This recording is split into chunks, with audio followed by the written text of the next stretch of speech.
அது சம்பந்தமாக நான் இந்த பிரேரணை முன்வைத்திருக்கின்ற காரணத்தால் சம்பிரதாயப்படி நான் பேசுவதற்கு வாய்ப்பளிக்க வேண்டும் என்று கேட்கிறேன்.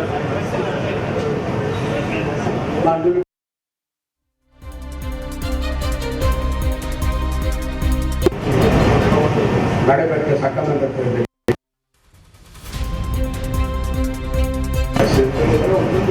வெற்றி பெற்ற கூட்டணி ஆட்சி வெற்றி பெற்று 15 உறுப்பினர்கள் காங்கிரஸ் கட்சியிலும் 2 உறுப்பினர்கள் திராவிட முன்னேற்ற கழகத்திலும் 1 உறுப்பினர் சுயேட்சை உறுப்பினர்கள் சேர்ந்து 18 பேர்களை சேர்ந்து எங்களுடைய திராவிட முன்னேற்ற கழக கூட்டணி ஆட்சி அருமை தலைவர் அன்னை சோனியா காந்தியுடைய ஆட்சியோடு அருமை தலைவர் ராகுல் காந்தி அவருடைய பேராதரவோடும் புத்தமிழ் மித்திர டாக்டர் கலைஞர்களுடைய ஆட்சியோடும் மரியாதைக்குரிய திராவிட முன்னேற்ற கழகத்துடைய தலைவர் திராவிட முன்னேற்ற கழகத்தின் சட்டமன்ற எதிர்கட்சி தலைவர் ஸ்டாலினுடைய ஆதரவோடும் எங்களுடைய ஆட்சி அமைந்தது.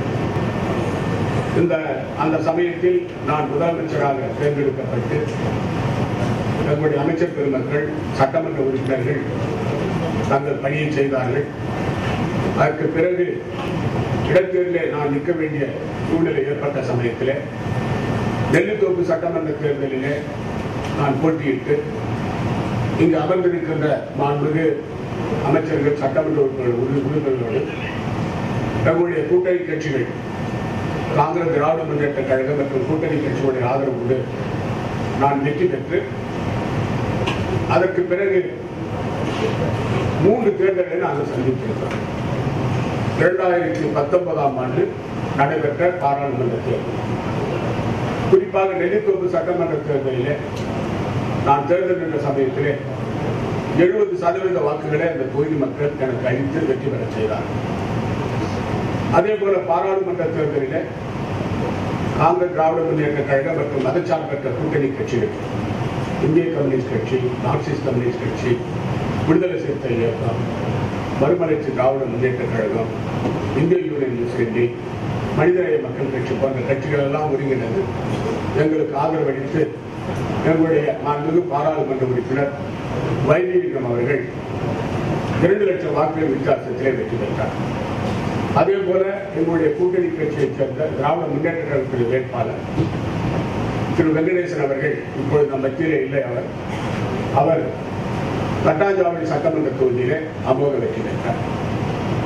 அதற்கு பிறகு மாண்புமிகு சபாநாயகர் அவர்கள் சபாநாயகராக இருந்த வைத்திலிங்கம் அவர்கள் பாராளுமன்ற உறுப்பினராக தேர்ந்தெடுக்கப்பட்ட பிறகு காமராஜர் நகர் சட்டமன்ற தொகுதியில இப்பொழுது நம்மிடம் இல்லாத திரு ஜான்குமார் அவர்கள் தேர்தலில் நின்று 65% வாக்குகளை பெற்று வெற்றி பெற்றார். இது புதுச்சேரி மாநில மக்கள் அனைவருக்கும் தெரிந்த விஷயம். இதை மறுபடியும் நான் நினைவுபடுத்த விரும்புகிறேன். எங்கள் அணியில மதச்சார்பற்ற கூட்டணி கட்சிகள், எதிர் அணியில என்ஆர் காங்கிரஸ், அனைத்து இந்திய அண்ணா திராவிட முன்னேற்ற கழகம், பாரதிய ஜனதா கட்சி இவைகளெல்லாம் ஒருங்கிணைந்து தேர்தல் பிரச்சாரம் செய்து எங்களுடைய மதச்சார்பற்ற முற்போக்கு கூட்டணி அமோக வெற்றி பெற்றது. இதிலிருந்து புதுச்சேரி மாநில மக்கள் எங்கள் மீது நம்பிக்கை வைத்திருக்கிறார்கள் என்பதை அது தெளிவாக காட்டுகிறது. தேர்தல் தான் அவருடைய அஸ்திவாரமாக நாம் எண்ண வேண்டும். மாண்புமிகு பேரவைத் தலைவர் அவர்களே, புதுச்சேரி மாநில மக்களுடைய ஆதரவோடும் ஒத்துழைப்போடும் இங்கு அமர்ந்திருக்கின்ற மாண்புமிகு அமைச்சர்கள் சட்டமன்ற உறுப்பினருடைய பேராதரவோடும் தொடர்ந்து நாங்கள் மக்கள் நலத் திட்டங்களை புதுச்சேரி மாநிலத்தில் நிறைவேற்றி வருகிறோம்.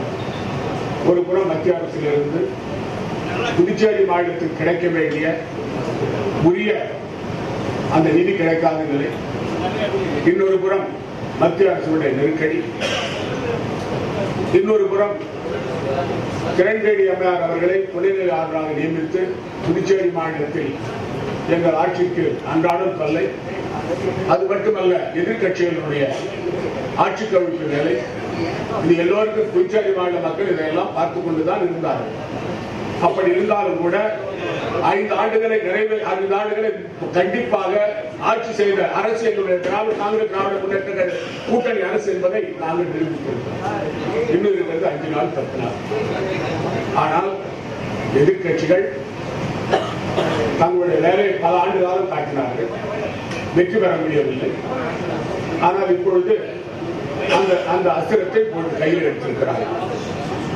அது மட்டுமல்ல, அன்பு பேரவைத் தலைவர்களே, நான் எங்களுடைய ஆட்சியில நான் 4 ஆண்டு கால எங்களுடைய அரசுடைய செயல்பாடுகள் சாதனைகளை பத்திரிகைகளில் விளம்பரமாக, அப்படி இருந்தாலும் கூட புதுச்சேரி மாநில மக்கள் இன்னும் அவர்களுடைய நிறைவேற்றுவதற்கு விதமாக நான் எங்களுடைய திட்டங்கள் சிலவற்றை இங்கே பதிவு செய்ய விரும்புகிறேன். மாண்பு பேரவைத் தலைவர் அவர்களே, கடந்த ஆட்சி காலத்திலே விட்டு சென்ற திட்டங்கள் எல்லாம், நிறைவேற்றாமல் சென்ற திட்டங்கள் எல்லாம், அடிக்கல் நாட்டாமல் சென்ற திட்டங்கள் எல்லாம் நாங்கள் நிறைவேற்றிருக்கிறோம். மாண்பு பேரவைத் தலைவர்களே, அருமாத்தபுரம் மேம்பாலம் இப்பொழுது அந்த பக்கத்தில் உள்ள இன்னொரு மேம்பாலம் வந்து நம்முடைய புதுச்சேரி மாநிலத்தில் தக்கல்பட்டு பகுதியில் உள்ள மேம்பாலம். 4 மேம்பாலங்கள் கட்டி முடிக்கப்பட்டு 3 திறக்கப்பட்டிருக்கிறது.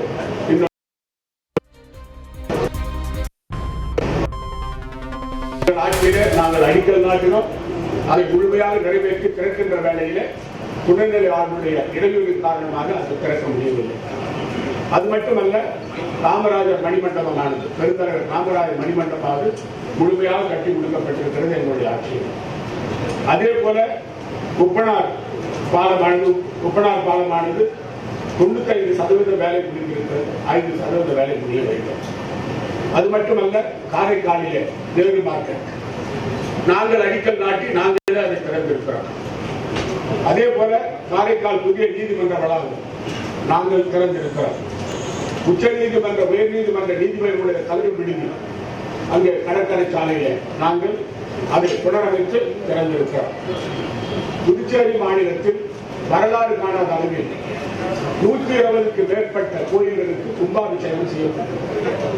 பாரம்பரியமான கோயில், மணக்குள விநாயகர் கோயில், ஈஸ்வரன் கோயில், பெருமாள் கோயில், குச்சால்பேட்டை பெருமாள் கோயில், திருக்காஞ்சி கோயில், காரைக்காலிலே பல நூற்றுக்கணக்கான கோயில்கள், இவையெல்லாம் சேர்த்து நாங்கள் கும்பாபிஷேகம் சிறப்பான முறையில் நாங்கள் செய்திருக்கிறோம். திருப்பணி செய்து அந்த கும்பாபிஷேக விழாவை நாங்கள் நடத்தியிருக்கிறோம். அது மட்டுமல்ல, இந்த இந்தியாவில் உள்ள எல்லா மாநிலங்களிலும் அரசு ஊழியர்கள் சம்பளம் என்பது கொரோனா தொற்று காலத்திலே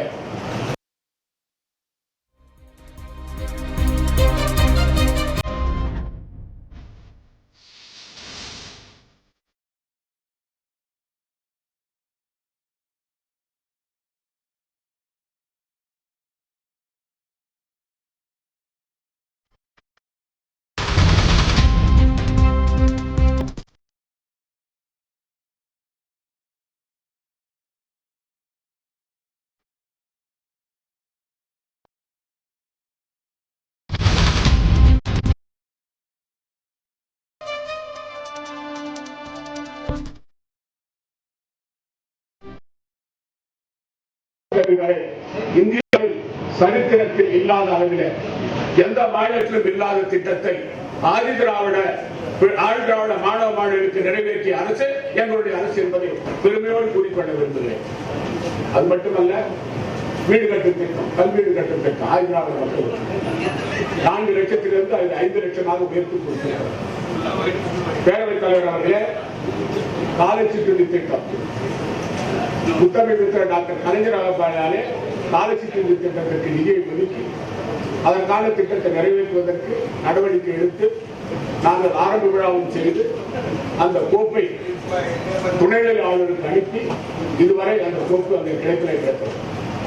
அது மட்டுமல்ல, கொரோனா காலத்தில் எங்களுடைய அரசுடைய பணிகள், எங்களுடைய அமைச்சருடைய பணிகள், எங்களுடைய சட்டமன்ற காங்கிரஸ் திராவிட முன்னேற்ற கூட்டணி சட்டமன்ற உறுப்பினர் பணிகள் எல்லாம் பாராட்டுக்குரியது. உயிரை பணயம் வைத்து அவர்கள் களத்தில் இறங்கி பாடுபட்டது மக்கள், புதுச்சேரி மாநில மக்கள் அறிவார்கள். என்னுடன் இருக்கின்ற சக அமைச்சர்கள் மாண்புமிகு கந்தசாமி அவர்கள், மாண்புமிகு கமலக்கண்ணன் அவர்கள், மாண்புமிகு ஜெயமூர்த்தி அவர்கள், மாண்புமிகு அனந்தராமன் அவர்கள் எல்லாம் கொரோனாவால் பாதிக்கப்பட்டு அவர்கள் மீண்டு வந்தவர்கள். அது மட்டுமல்ல, மத்திய அரசு புதுச்சேரி மாநிலத்திற்கு 5 கோடியை தவிர வேறு எதுவும் கொடுக்கிறது. இந்த கொரோனாவை எதிர்கொள்வதற்கு மத்தியிலே உள்ள மாண்புமிகு பாரத பிரதமர் நரேந்திர மோடி அரசு கொடுத்தது 5 கோடி மட்டும்தான். ஆனால் நம்முடைய புதுச்சேரி மாநிலத்தின் நிதியிலிருந்து புதுச்சேரி மாநிலத்தில் இன்று உள்ள நிலை, கொரோனாவில் பாதிக்கப்பட்டவர்கள் 0.6% தினமும் பாதிக்கப்பட்டிருக்கிறார்கள். 0.6% இந்தியாவில் எந்த மாநிலத்திலும் இல்லை. குணமடைந்தவர்கள் 98%, இறப்பு விகிதம் 1.6%. அது மட்டுமல்ல, நாம் இந்தியாவில் எந்த மாநிலத்திலும் இல்லாத அளவில் 6,15,000 பேருக்கு உமிழ்நீர் பரிசோதனை செய்த மாநிலம் 14 லட்சத்தில் என்ற பெருமை நம்முடைய புதுச்சேரி மாநிலம் பெற்றிருக்கிறது. அதற்கு இந்த தினத்திலே நான் இரவு பகல் பாடாமல் பாடுபட்ட மருத்துவர்கள், செவிலியர்கள், ஆஷா பணியாளர்கள், ஏஎன்எம்கள் மற்றும் மற்ற துறையை சேர்ந்தவர்கள், குறிப்பாக அந்த மருத்துவ சேர்ந்த மற்ற களப்பணியாளர்கள், காவல்துறை பணியாளர்கள், உள்ளாட்சித்துறை பணியாளர்கள், பொதுப்பணித்துறை பணியாளர்கள், மின்சாரத்துறை பணியாளர்கள், துப்புரவுத்துறை பணியாளர்கள், ஆசிரியர் பெருமக்கள், அங்கன்வாடி ஊழியர்கள் போன்றவர்கள் எல்லாம் இரவு பகல் பாராமல் உழைத்து அவர்கள் புதுச்சேரி மாநிலத்தில் இந்த கொரோனா கட்டுப்படுத்துவதற்கு மிகப்பெரிய அளவில் தாங்கள் ஈடுபடுத்திக் கொண்டிருக்கிறார்கள். அவர்களுக்கு என்னுடைய மனமார்ந்த நன்றியை இந்த சபையிலே மாமன்றத்திலே நான் பதிவு செய்ய கடமைப்பட்டிருக்கிறேன். அது மட்டுமல்ல, எங்கே போனார்கள், யார் யார் எங்கெங்கே இருந்தார்கள் என்றால் உங்களுக்கு தெரியும். முதல் மாடியிலே ஒருவர் இருந்தார். வீட்டை விட்டு வெளியே வராமல் நிறைய பேர்கள் இருந்தார்கள். அவர் யார் என்று நான் சொல்ல விரும்பவில்லை. புதுச்சேரி மாநில மக்கள் புரிந்து கொள்வார்கள். நான் களத்திலே இறங்கி உமிழ்நீர் பரிசோதனை செய்கின்ற இடம் மருத்துவமனைகளுக்கு சென்றோம். தனிமைப்படுத்தப்பட்ட பகுதிகளுக்கு நானும் சட்டமன்ற உறுப்பினர்கள் சென்றோம். மக்களுக்கு நிவாரணத்தை வழங்கினோம். புதுச்சேரி இந்திரா காந்தி அரசு மருத்துவக் கல்லூரியில இந்தியாவில் எந்த மாநிலத்திலும் இல்லாத அளவிலே ஒருவருக்கு கொரோனா தொற்று இருக்கிறது என்று கண்டுபிடிக்கப்பட்டால் உமிழ்நீர் பரிசோதனையில அவர்களை மருத்துவமனையில் சேர்த்து அவர் குணமடைந்து வீட்டுக்கு வரும் வரை ஒரு பைசா செலவில்லாமல் அவரை காப்பாற்றிய பெருமை எங்களுடைய அரசுக்கு உண்டு. இதை நான் சொல்வதற்கு காரணம், மற்ற மாநிலங்களில் பணம் கொடுத்துத்தான் அவர்கள் மருத்துவம் செய்ய வேண்டும். ஆனால் புதுச்சேரி மாநிலத்தில் நாங்கள் மக்கள் அனைவருக்கும் அந்த திட்டத்தை முழுமையாக நிறைவேற்றியிருக்கிறோம். அது மட்டுமல்ல, பேரவைத் தலைவர் அவர்களே, மாயவில புறவழிச்சாலை இப்பொழுது வேலை நடந்து கொண்டிருக்கிறது, முடியும் தருவாயில் இருக்கிறது. புதுச்சேரி அரசு ஒரு பொறியியல் கல்லூரியை முதலாக புதுச்சேரி மாநிலத்தில் அரசு பல்கலைக்கழகமாக மாற்றி மக்களுக்கு நாம் பணி செய்திருக்கிறோம். அதே போல விவசாயிகளுக்கு, நம்முடைய மாநிலத்தில் விவசாயிகளுக்கு சிறந்த திட்டங்களை நிறைவேற்றிருக்கிறோம். இந்தியாவில் எந்த மாநிலத்திலும் இல்லாத அளவில் விவசாயிகளுடைய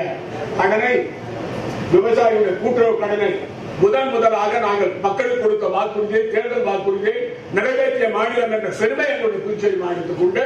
விவசாயிகள் அதை முழுமையாக ஏற்றுக்கொண்டிருக்கிறார்கள். சிறு விவசாயிகள், நடுத்தர விவசாயிகள், பெரும் விவசாயிகள் அவருடைய மின்சாரம் முழுமையும் அதனுடைய செலவை அரசை ஏற்றுக்கொண்டு இலவச மின்சார திட்டத்தை நிறைவேற்றியிருக்கிறார். நான் இன்னொன்றை பெருமையாக கூறிக்கொள்ள விரும்புகிறேன். நம்முடைய விவசாயிகளை பற்றி, விவசாயிகளுக்கு ஒரு ஹெக்டார் நிலத்திற்கு, நான் உள்ள அமைச்சர் கமலக்கண்ணன் இங்கு இருக்கிறார்கள், அவருடைய பெருமுயற்சியாலே, என்னுடைய அமைச்சருடைய பெருமுயற்சியாலே 25,000 ரூபாய் மானியம், ஒரு விவசாயிக்கு ஒரு ஹெக்டார் நிலத்திற்கு 25,000 மானியம் இந்தியாவில் எந்த மாநிலத்திலும் இல்லை. அது மட்டுமல்ல, அதை சேர்த்து அது இல்லாமல் நெல் பயிரிட்டால் 10,000 மானியம் ஒரு ஏக்கருக்கு, கரும்பு பயிரிட்டால் 10,000 மானியம் ஒரு ஏக்கருக்கு, பருத்தி பயிரிட்டால் விவசாயிகளுக்கு 10,000 ரூபாய் மானியம், வாழை பயிரிட்டால் 10,000 ரூபாய் ஒரு ஏக்கருக்கு மானியம். அதாவது 25,000 இல்லாமல் இது ஒரு 10,000. அதே போல சிறுதானியத்திற்கு 5,000 மானியம் விவசாயிகளுக்கு கொடுத்த பெருமை எங்களுடைய மாநிலத்துக்கு உண்டு. இது இந்தியாவில் பாரத பிரதமர் நரேந்திர மோடி அவர்கள் விவசாயிகளுக்கு, சிறு விவசாயிகளுக்கு 6,000 ரூபாய் கொடுக்கிறார். ஆனால் எங்களுடைய மாநிலத்தில் 37,500 ரூபாய் கொடுக்கிறார். ஒப்பிட்டு பார்க்க வேண்டும். எங்களுடைய அரசுடைய சாதனைகளை நான் சொல்வதற்கு காரணம் பெருமையோடு சொல்லிக் கொள்கிறேன். புதுச்சேரி மாநில மக்களுக்கு சொல்லிக் கொள்கிறேன். எவ்வளவு இக்கட்டு இருந்தாலும் சரி, எவ்வளவு தொல்லைகள் இருந்தாலும் சரி, யார் எங்களை தாக்கினாலும் சரி, அதையெல்லாம் பொறுத்துக் கொண்டு புதுச்சேரி மாநில மக்கள் நன்றாக இருக்க வேண்டும். புதுச்சேரி மாநில மக்கள் வாழ்க்கை வறுமையே இல்லாமல் இருக்க வேண்டும் என்பதற்காக இரவு பகல் நாங்கள் பாடுபட்டோம். அது மட்டுமல்ல, நம்முடைய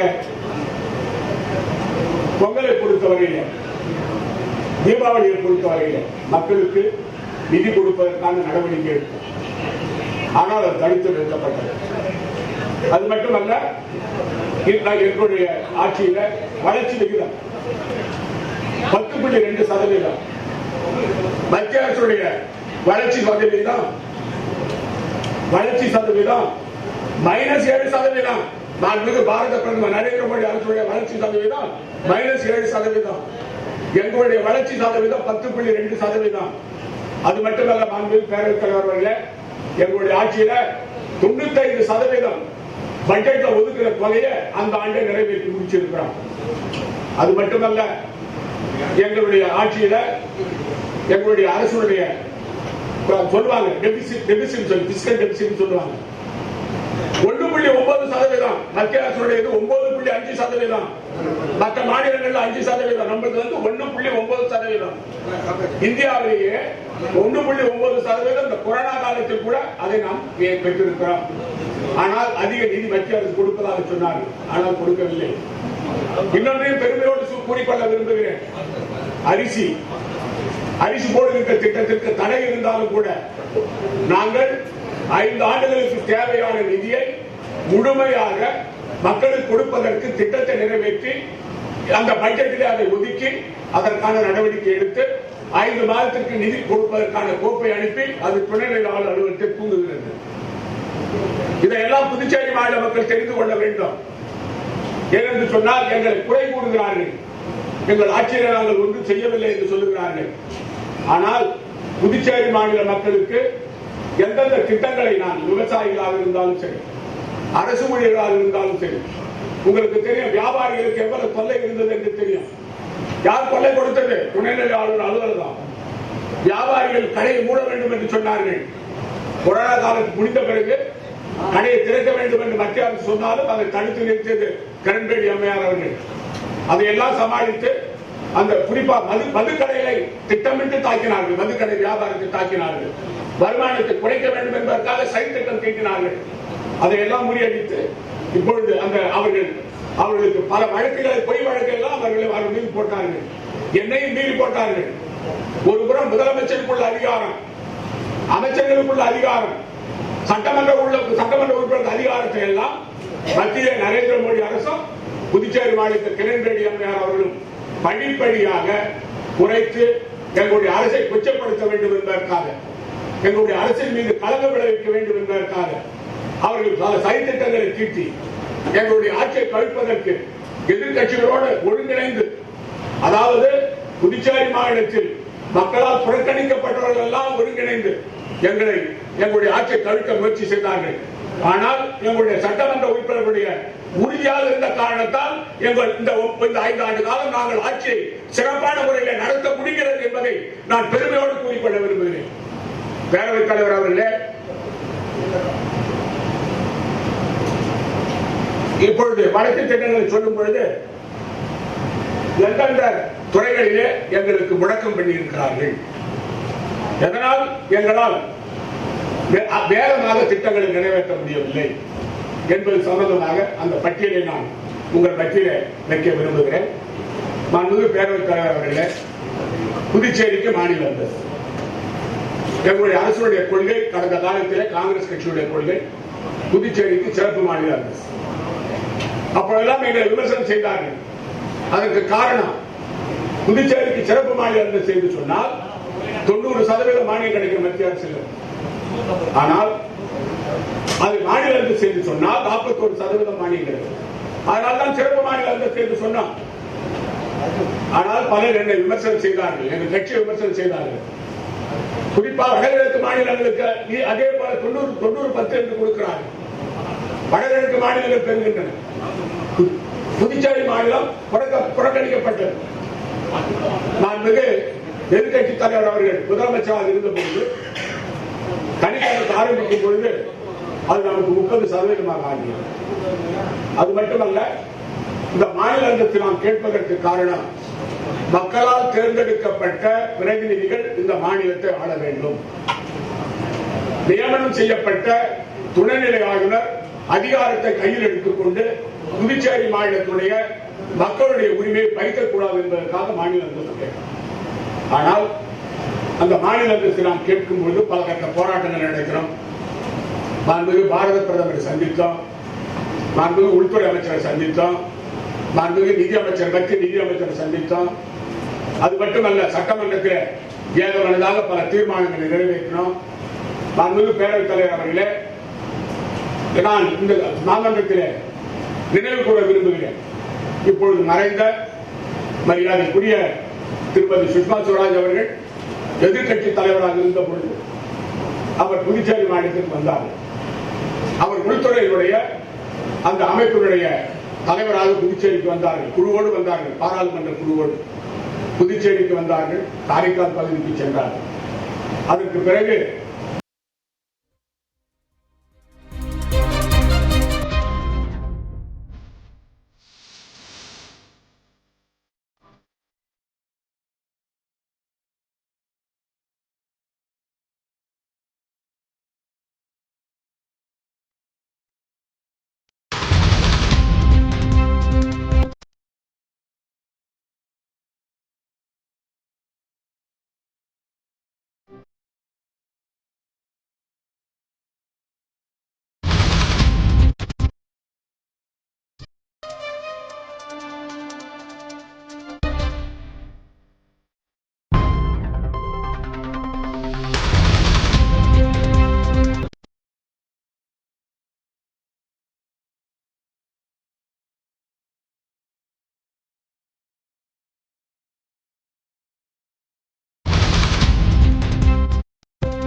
இதுவரை மத்திய அரசு எனக்கு பதில் வரவில்லை.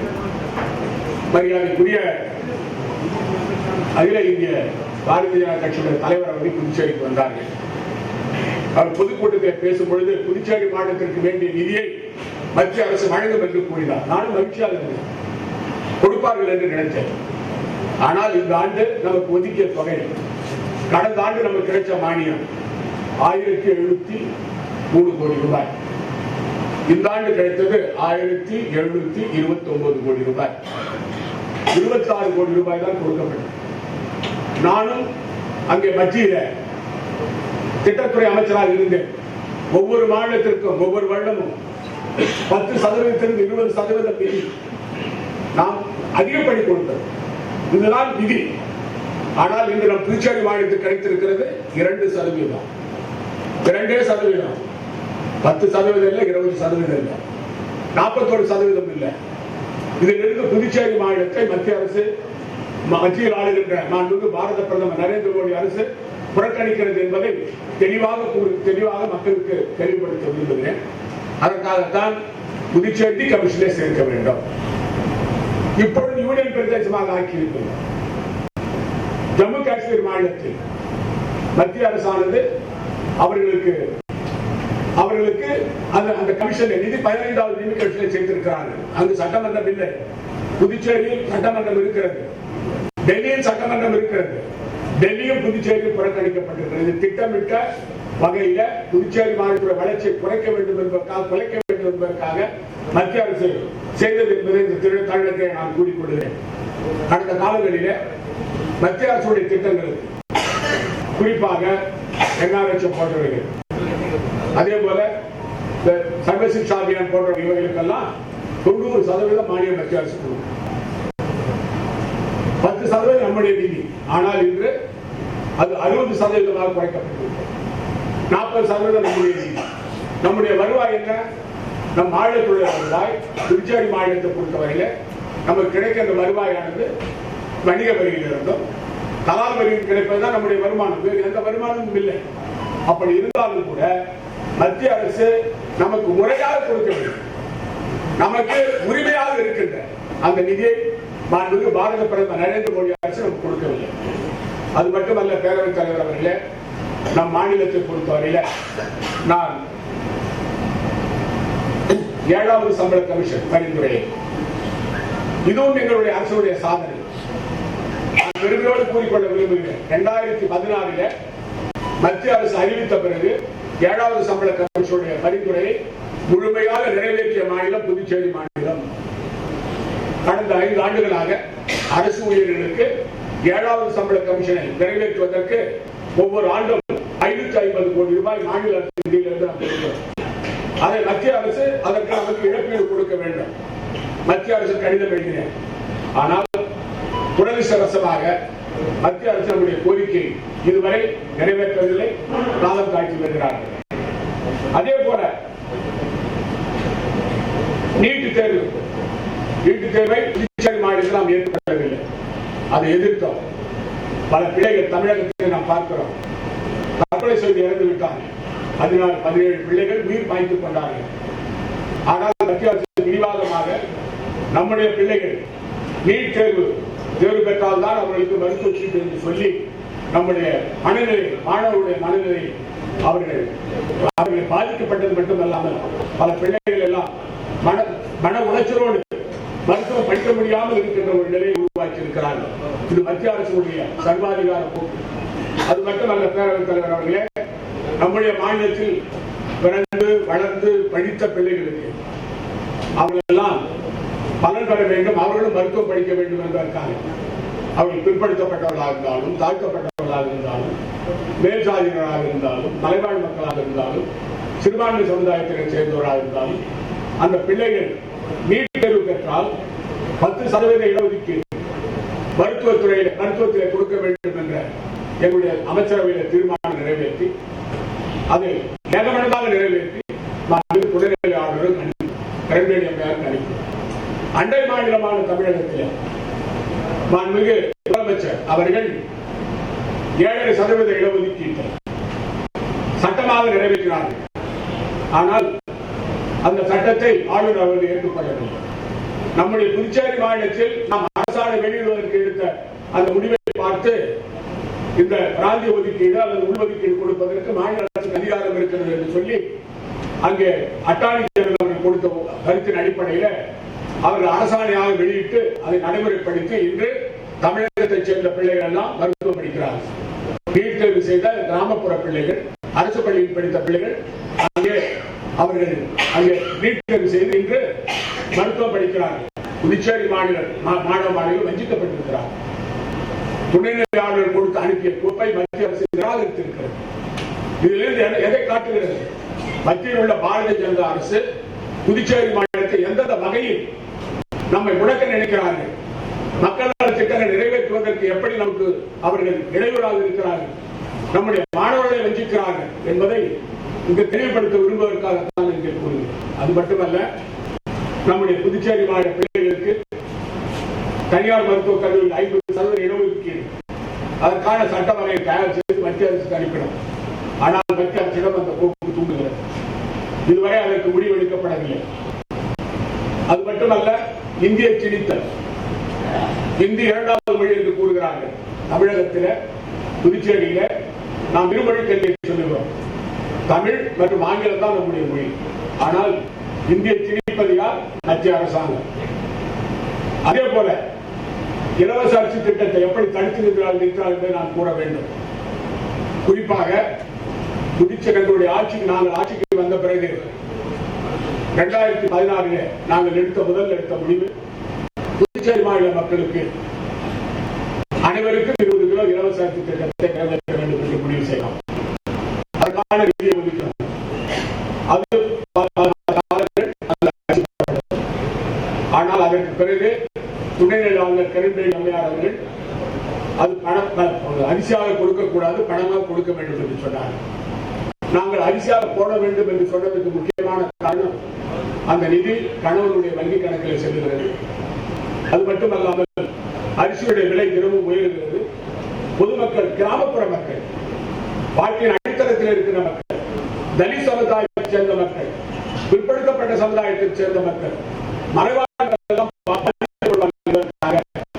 நாங்கள் அந்த கோப்பை திருப்பி அனுப்பி பணமாக போட வேண்டாம், அவர்களுக்கு அரிசியாக கொடுக்க வேண்டும் என்று நாங்கள் கோரிக்கை வைத்தோம்.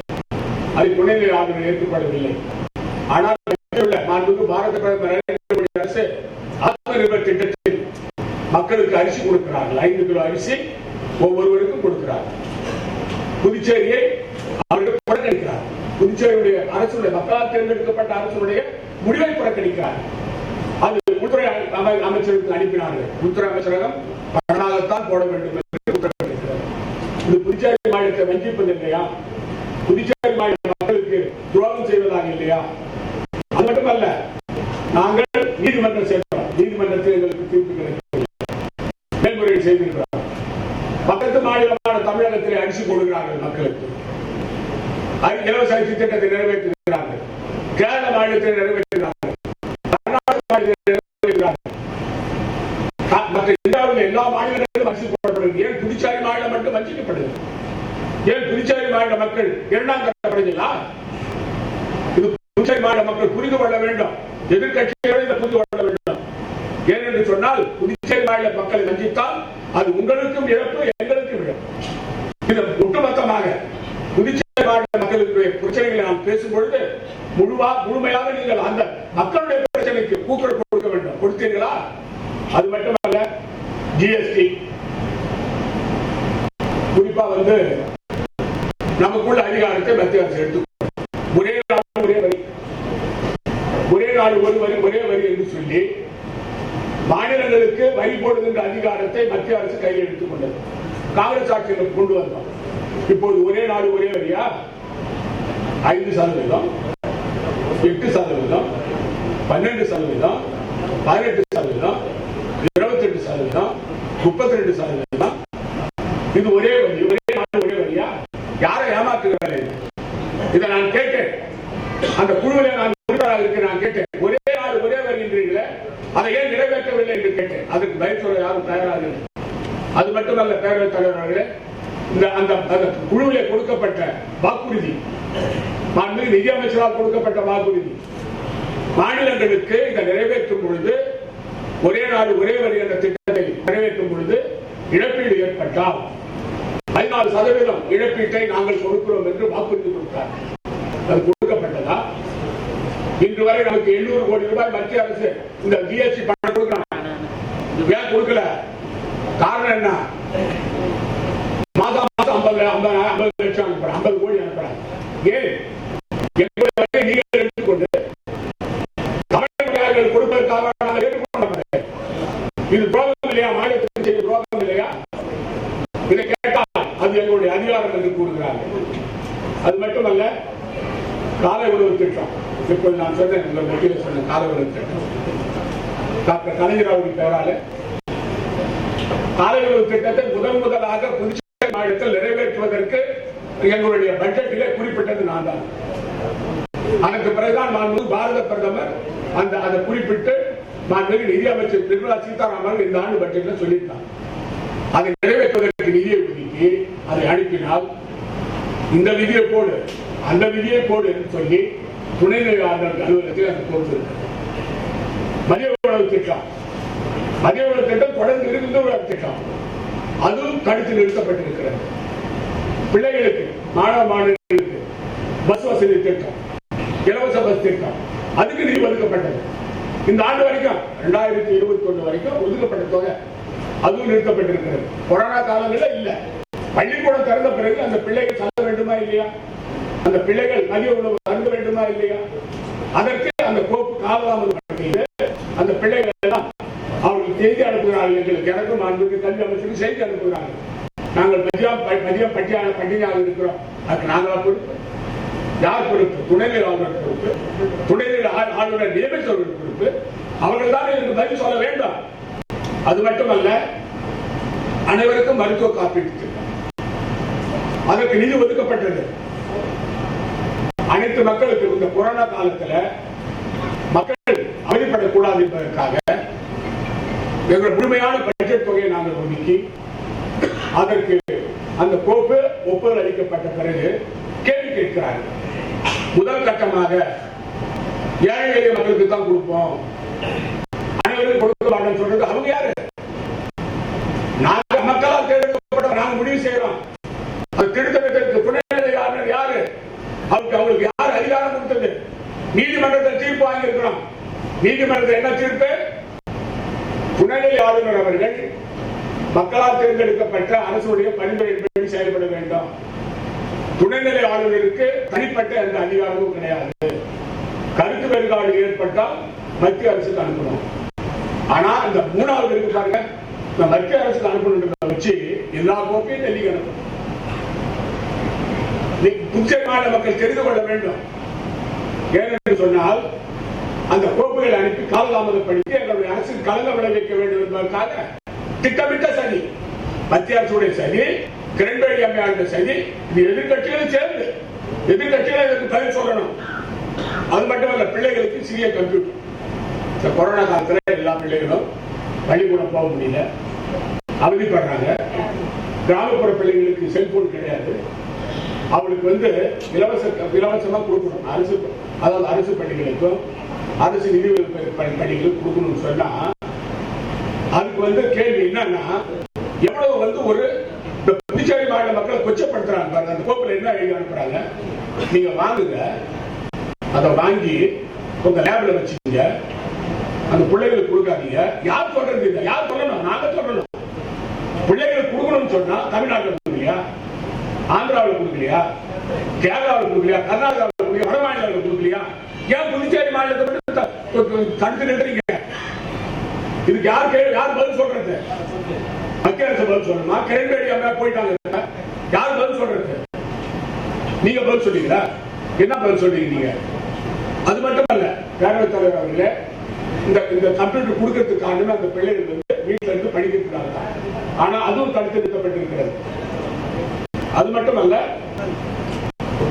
இந்த நிவர் புயல் வந்தது, ஊரி புயல் வந்தது, வரலாறு காணாத மழை. நாங்க தான் போன காலத்துல, மற்றவங்க எல்லாம் காணும், யாரையும் காணும், நான் பார்க்கல. நான் போனாங்க, சட்டமன்றத்தில் போனாங்க. ஆனா தினமும் சைக்கிள்ல போனவங்க அதை காணோம். அதே போல ஒரு சிலர் வீட்டை விட்டு வெளியிலே வரல. ஆனா போடுறாங்க, ட்விட்டர்ல போடுறாங்க, இந்த புயல் சமயத்தில் முதலமைச்சர் நாராயணசாமி கடற்கரை பக்கமே வரல. ஆனா நான் காலாப்பட்டினம் காமிச்சு கடல் செடி வளர்த்து காலையில் 9 மணிக்கு ஆரம்பிச்சு அன்னைக்கு புயல் அடிச்ச அன்னைக்கு அந்த பகுதியை பார்த்துட்டு காலாப்பட்டு, சின்ன காலாப்பட்டு பார்த்துட்டு இந்த ராஜ்பவன் பகுதியில் போய் வைத்திருப்போம், குறிச்சிருப்பெல்லாம் பார்த்துட்டு சோலை நகர் பகுதியில் என்னுடைய மரியாதைக்குரிய தலைவர் ராகுல் காந்தி அவர்கள் வந்த இடத்துல நான் உறுப்பினர் மரியாதைக்குரிய மணிகண்டன் கூட வந்தாரு. அதுக்கு ஆதாரம் இருக்குது. ஆனா போடுற யார் போடுறது? எவ்வளவு பொய்யர்கள் பாருங்க, புரட்டர்கள் பாருங்க.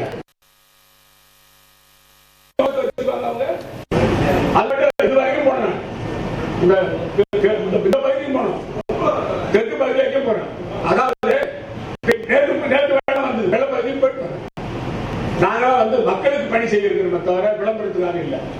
ஆனா எப்படி ஒரு முதலமைச்சரையும் அமைச்சர்களையும் சட்டமன்ற உறுப்பினரையும் பொது பணி செய்வர்களையும் திட்டமிட்டு அவர்களுடைய பேருக்கு களங்கம் விளைவிக்க வேண்டும் என்பதற்காக ஒரு கூட்டம் வேலை செய்யுது. புதுச்சேரி மாநில மக்கள் தெரிந்து கொள்ள வேண்டும்.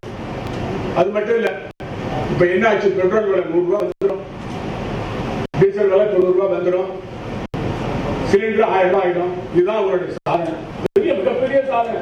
இந்த நாட்டு மக்களுக்கு மத்தியில் உள்ள பாரதிய ஜனதா அரசு கொடுக்கிற சாதனை அவங்களுக்கு விருது கொடுக்கணும். ஆனா காங்கிரஸ் ஆட்சி காலத்துல 50 ரூபாய் இருந்த பெட்ரோல் விலைய 2 ரூபாய் ஏத்தனா சிலிண்டர் தூக்கி செலவு நடந்தாங்க. இப்ப என்ன நடப்பாங்க? என்ன பண்ணுவாங்க இப்ப சொல்லுங்க? ஏன்னா மக்கள் தெரிஞ்சுக்கணும். இப்படி ஒரு நாளைக்கு 52 ரூபாய் ஏற்றுவாங்க ஒரு சிலிண்டர். மக்கள் சிந்திக்க வேண்டும். யார் பாதிக்கப்படுறது? பாமர மக்கள், ஏழை எளிய மக்கள், கிராமப்புற மக்கள். 2 மக்கள் வாங்க வச்சிருக்கு, பணக்காரர் விடுங்க, 2 சக்கர வாகனம் வச்சுக்கிறவங்க தாய்மார்கள் பெரிய அளவில் பாதிக்கப்பட்டிருக்கிறாங்க. அது மட்டும் இல்ல, இந்த நீங்க பாத்தீங்கன்னா இந்த நாட்டுல தலித் தலித்துகளுக்கு பாதுகாப்பு கிடையாது. தலித் யாராவது எடுத்து போனா வெட்டுறான். வெட்டுறது யாரு? அச்சில் ஆளுநர் கட்சியை சேர்ந்தவங்க. ஒரு புதைக்கப்படுறாங்க. இது போன்ற பண்பொடுமை, தலித் பெண்கொடுமை, தலித் சமுதாயம் திட்டமிட்டு தாக்கப்படுகிறது. அது மட்டும் இல்ல, சிறுபான்மை சமுதாயத்தின் பாதுகாப்பு கிடையாது இந்த நாட்டில். அது மட்டும் இல்ல, சிறுபான்மை சமுதாயத்தின் பாதுகாப்பு கிடையாது இந்த நாட்டில்.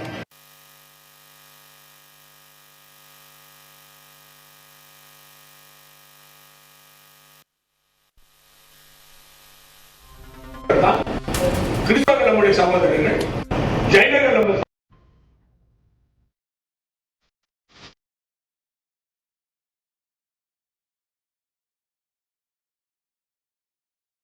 அதாவது நீ இந்து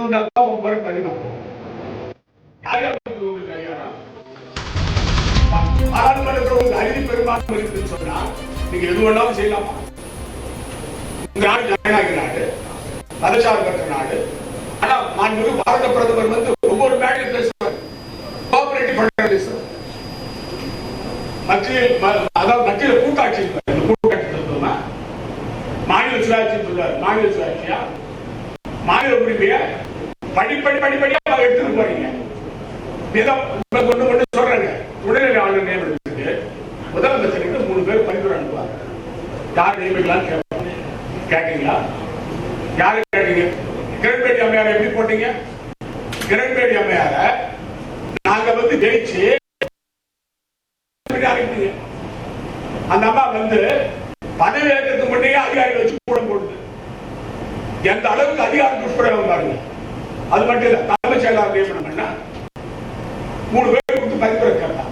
தலைமைச் செயலாளர் நியமனம் என்கிட்ட சொன்னீங்களா? அல்லது தலைமை காவல் அதிகாரி 3 பேர் அனுப்பி முதலமைச்சருக்கு கருத்து கேட்டீங்களா? இது சர்வாதிகார ஆட்சி இல்லையா? மத்தியில மக்களால் தேர்ந்தெடுக்கப்பட்ட உங்களை மாதிரி தான் நாங்கள் தேர்ந்தெடுக்கப்பட்டிருக்கிறோம். எங்களையா புறக்கணிக்கிறீங்க? மத்தியில நீங்க ஆட்சியில எது வேணாலும் செஞ்சுக்கலாமா?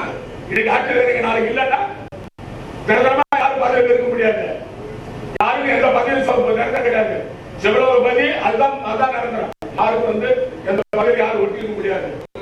அதனால அதாவது ஒருவருக்கு அதிக ஏற்றம் இருக்கு, இறக்கம் இருக்கு வாழ்க்கையில. அது சட்டமன்ற உறுப்பினராக சரி, அமைச்சராக இருந்தாலும் சரி, முதலமைச்சராக இருந்தாலும் சரி. ஆனா பச்சுவந்தியா இருக்கக்கூடாது. கொள்கை புலிப்போட நம்ம இருக்கிறோம் சொன்னா நம்ம எந்த இயக்கத்தில் இருக்கிறோமோ அந்த இயக்கத்துக்கு கட்டுப்பாட்டோட இருக்கிறோம். யார் நமக்கு வந்து சீட்டு நம்மளை ஜெயிக்க வச்சாங்களோ அன்னைக்கு சோனியா காந்தி அருமை தலைவர், ராகுல் காந்திக்கு விசுவாசமா இருக்கணும், காங்கிரஸ் கட்சிக்கு விசுவாசமா இருக்கணும். ஆனா என்னென்ன செய்வீங்கன்னு எங்களுக்கு தெரியும், எப்படி செய்வீங்கன்னு தெரியும். அதாவது அதிகாரம் இருக்கிறோம். மத்திய அரசு வந்து என்ன பண்றீங்க? எதுக்கு எடுத்தாலும் இன்கம் டாக்ஸ் அனுப்புறீங்க, எதுக்கு எடுத்தாலும் அமலாக்கத்துறை அனுப்புறீங்க.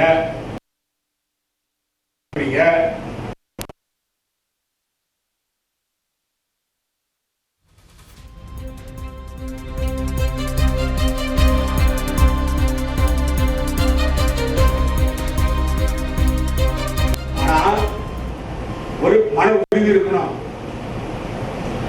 அதாவது குறிப்பா இந்த கொள்கையில கோட்பாட்டுல உறுதியா இருக்கணும். நம்ம வந்து